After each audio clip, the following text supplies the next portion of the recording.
Hello, I'm Sheryl McCarthy of the City University of New York. Welcome to One to One. I'm pleased to welcome author and actress Patricia Bosworth to the program today. She had a colorful career as a stage and screen actress before turning her storytelling talents to writing about some of the biggest artists of our time. She's written biographies of actors Montgomery Clift and Marlon Brando, and a pioneering photographer, Diane Arbus. In her earlier memoir, Anything Your Little Heart Desires, An American Family Story, she wrote about her fascinating family, but left out her own heart. Now, in The Men in My Life, a memoir of love and art in 1950s Manhattan, she's written several stories about how she became an actress and a writer, about what it was like being an ambitious woman in the 1950s, about her colorful parents, and about the men she loved, lost, and kept, including her longest-lasting love, her deceased younger brother. The Men in My Life has just been published by the Harper imprint of HarperCollins. Welcome. Thank you. As I said in my introduction, you had already written a memoir about your unusual family. Why another one? Well, I wanted to take this period of my life, which is really just a 10-year period, 1953 to 63. I wanted to write about it because everything seemed to happen to me at that particular period. My beloved brother and father committed suicide. I got married and divorced. I graduated from college. I became an actress, then a writer. And I also, in this period, this 10-year period, I met every subject that I ultimately wrote about in my biographies. And this to me seemed an incredible, I don't know what, series of coincidences. I don't know what you'd say. It did seem to me, as I was reading it, by the time I'm reading all of this stuff, but she's only 25. No, I know. This 10-year period was and all of this has happened. Packed full of all sorts of experiences, to put it mildly. Yeah. So about your parents, Bartley Crumb, your father, was a highly paid, I guess, leftist lawyer. He defended the Hollywood 10. Yes. He worked on Rita Hayworth's divorce.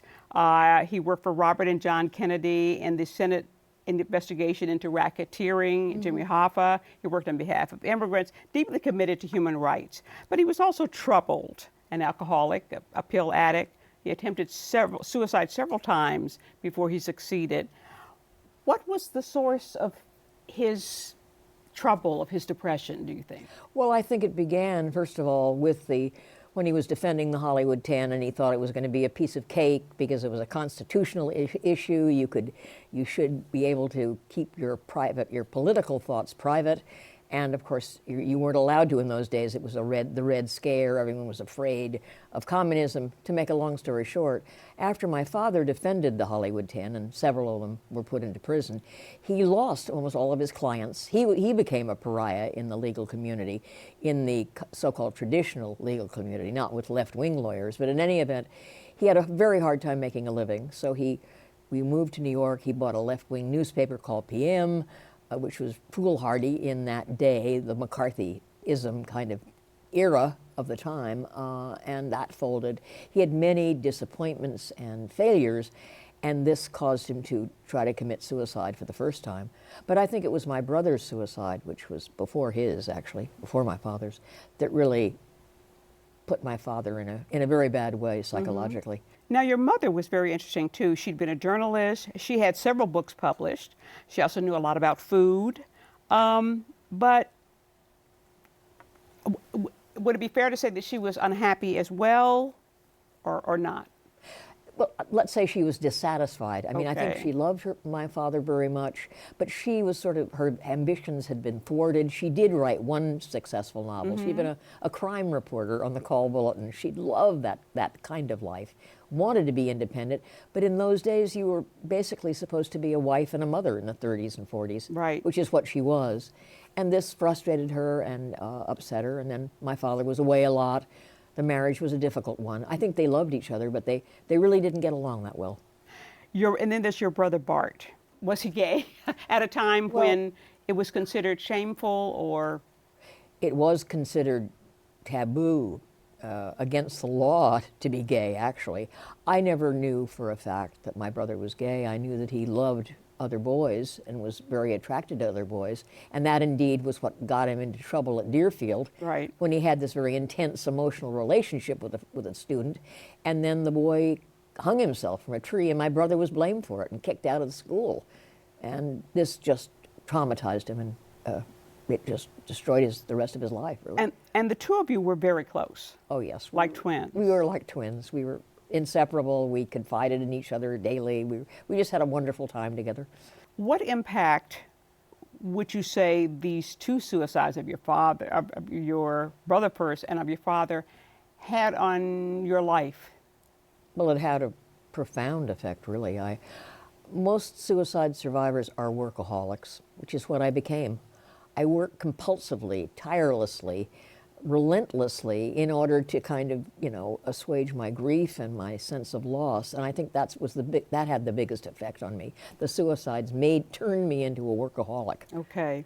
You were also very rebellious as a young woman. You got kicked out of a private school in Switzerland for breaking the rules, staying out late, hanging out with boys. What were you rebelling against?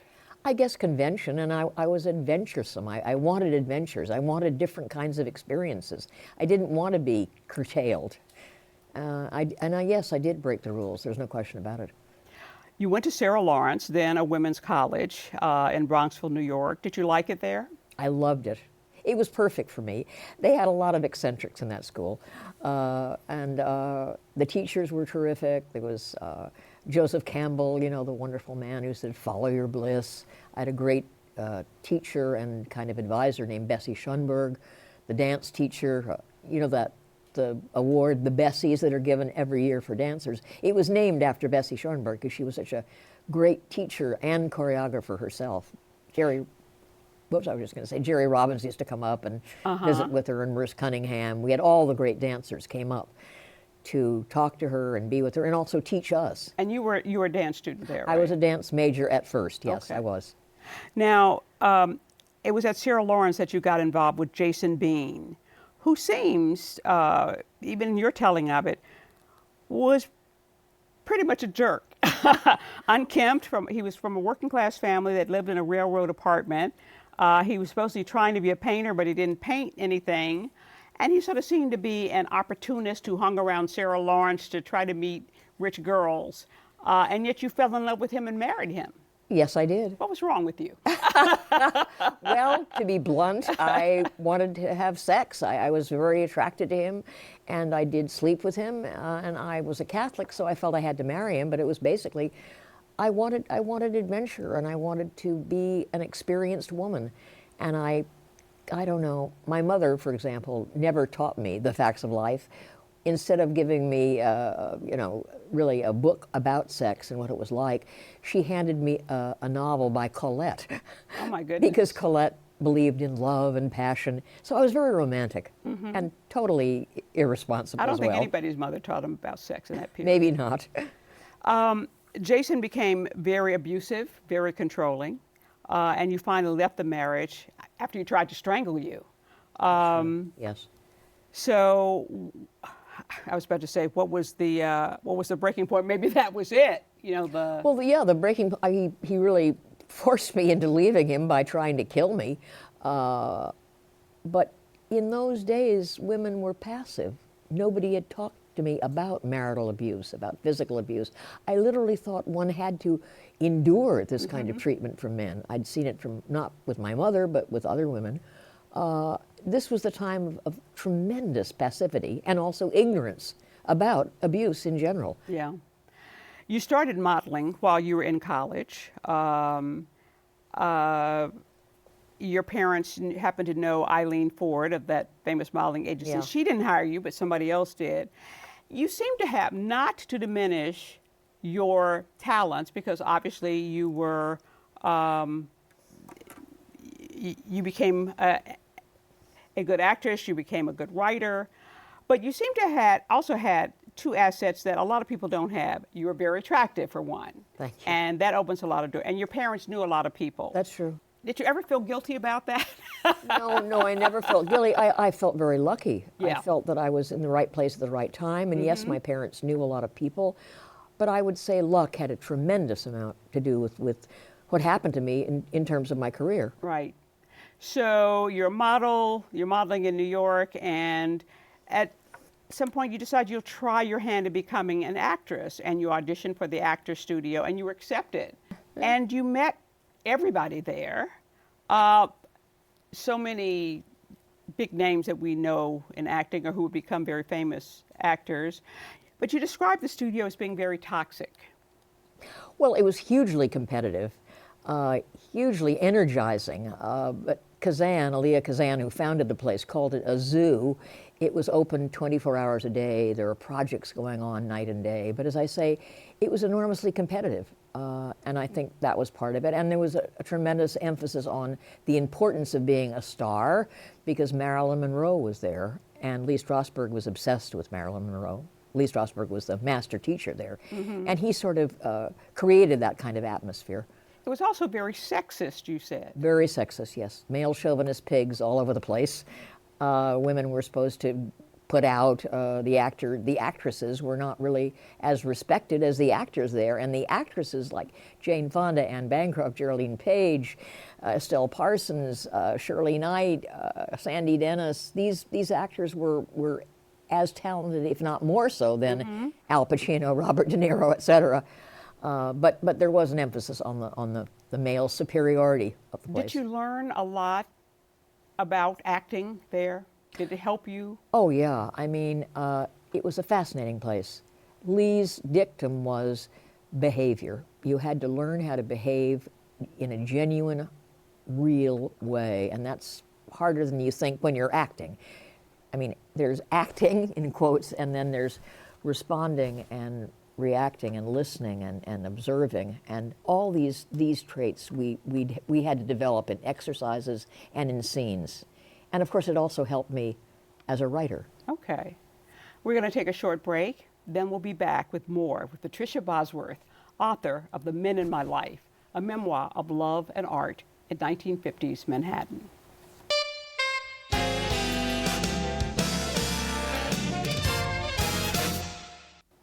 Welcome back to One to One.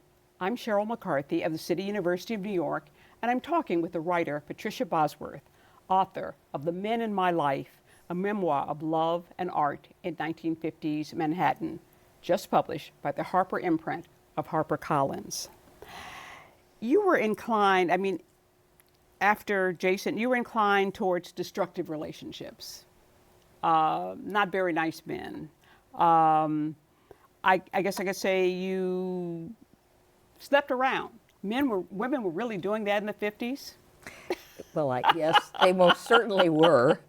But I have to add that I had a kind of an inspiration from Mary McCarthy, you know, the novelist, the writer Mary McCarthy, right, who wrote an infamous story called The Man in the Brooks Brothers Suit, where she slept with this total stranger on a train.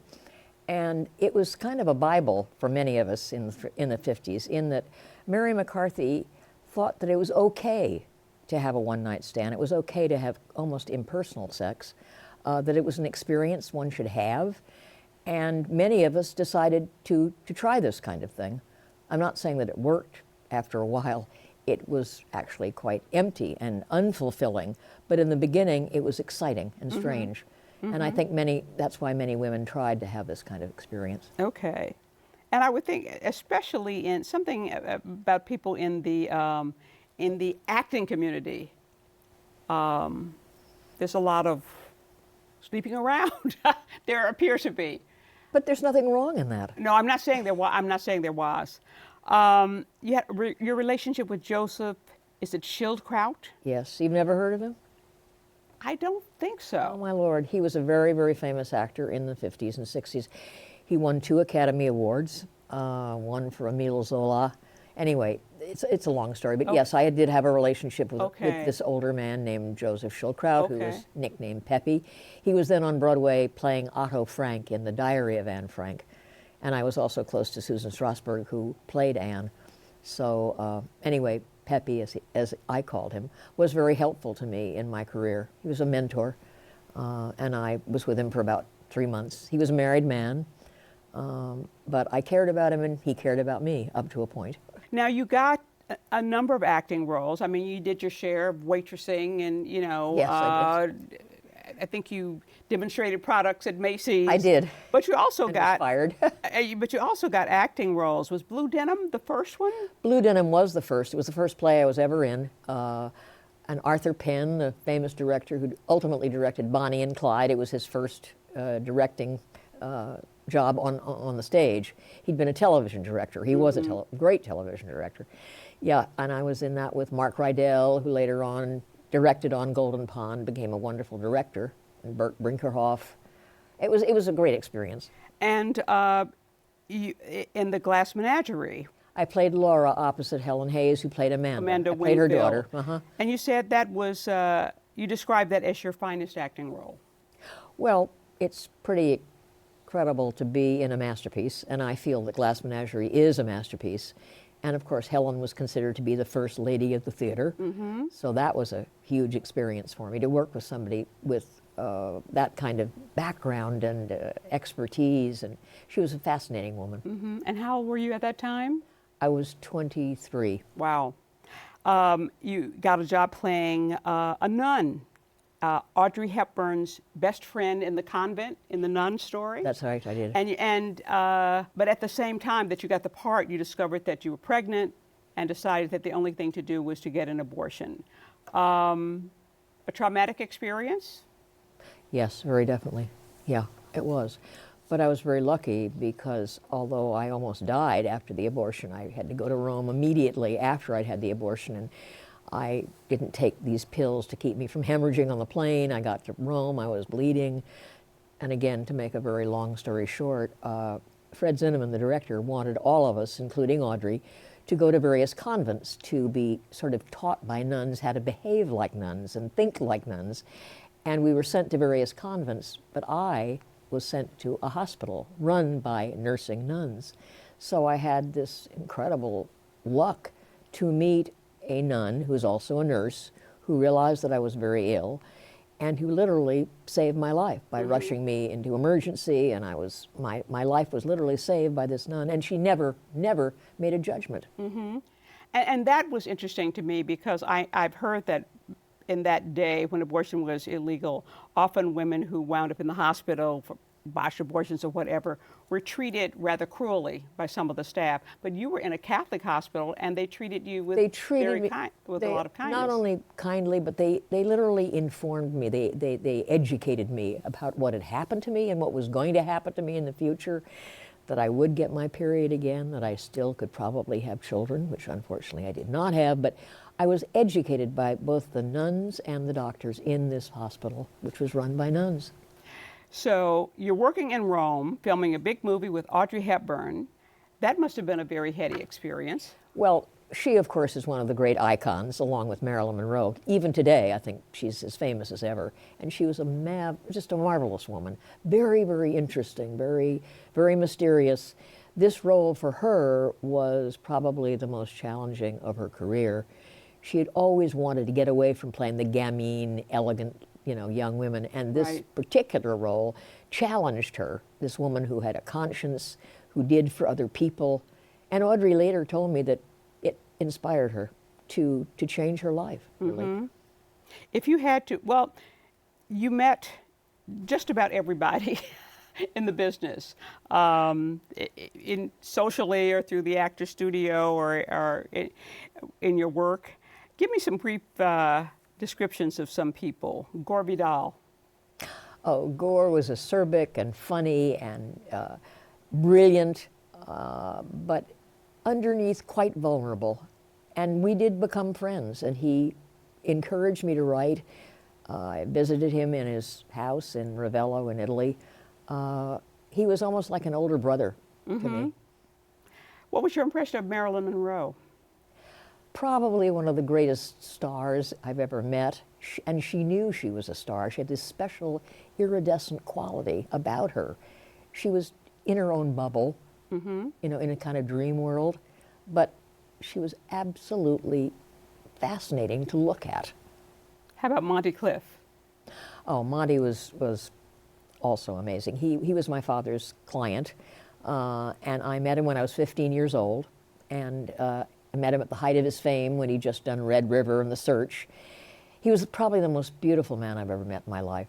But he had this strange hooting laugh, which was very kind of unsettling and disturbing. And I realized, and my father and I talked about it, he had a secret quality about him. We realized later he was hiding his homosexuality. But for me, he was fascinating to listen to and to talk to. And lovely to look at. And lovely, really lovely to look at. After The Nun Story, which was a huge success, your career still didn't take off the way you expected it would after being in this big movie. You had given some sketches that you had written of egomaniacal celebrities to the editor Clay Felker. How did you know him? Through my father. Clay's first job was with my father on this newspaper that my father bought called PM. PM. Okay. Yeah. Okay. But you gave him these sketches, and he edited them, published them in New York Magazine, and that was sort of the start of your journalism career. It was, although I still had to, prove myself. Right. And I did indeed. I had to prove myself by writing other articles, which I did, and I ultimately began freelancing for the New York Times. And then I got jobs on magazine. Along the way, you met Mel Arrighi, who was also an actor and a writer. That's right. And a nice guy, and he was very supportive of you. But it seemed that once his writing career, he really got his writing career started to take off, so he felt he could get married and asked you to marry him. You got cold feet, at least for a while.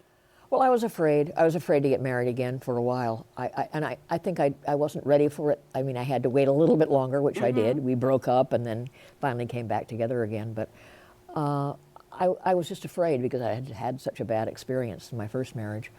Throughout the book, your deceased brother, Bart, appears as a sort of rational voice. I mean, you have conversations with him, and he's trying to keep you from making disastrous mistakes, from hooking up with the wrong men. How did your dead brother become the voice of reason in your life? Well, he had been so important to me when he was alive that after he died, I indeed created him in my head. I think a lot of people do this, that maybe they don't talk about it, but they do talk to themselves or they talk to people who are no longer there. It's a kind of reassuring way of connecting to the person. And so I had to do this, and I did it for that particular 10-year period that I'm writing about. Every so often I still do it. Okay. But I have to admit that I don't think I'm the only one. It's a comfort. Your book is certainly entertaining and filled with drama and with celebrities and with exciting places and events and with the theater and with the New York world of journalists and writers. It has all that. But what do you hope readers will get out of the book? I hope that they will appreciate what I've been trying to write about, which is mostly these memories. And the more memories, I think, the more you know you have lived. And each memory, whether it's about the Actors Studio or Glass Menagerie or working with Audrey Hepburn or even having the terrible experiences I've had with marital abuse and abortion, that I experienced something, I learned something. It was, for me, total learning experience this entire 10-year period. It was a coming of age. It was becoming different kinds of, or parts of different kinds of people, like actor, wife, sister, daughter. Well, you certainly had a lot of material to work with. Yes, I did. I did.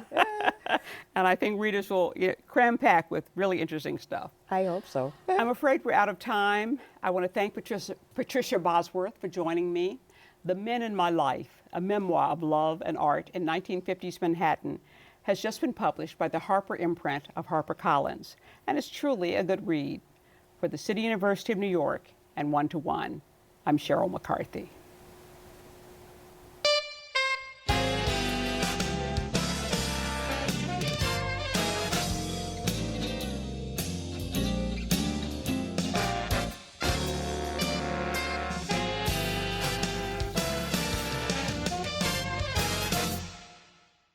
If there are any people you'd like to hear from or topics you'd like us to explore, please let us know. You can write to me at CUNY TV, 365 Fifth Avenue, New York, 10016, or you can go to the website at cuny.tv and click on Contact Us. I look forward to hearing from you.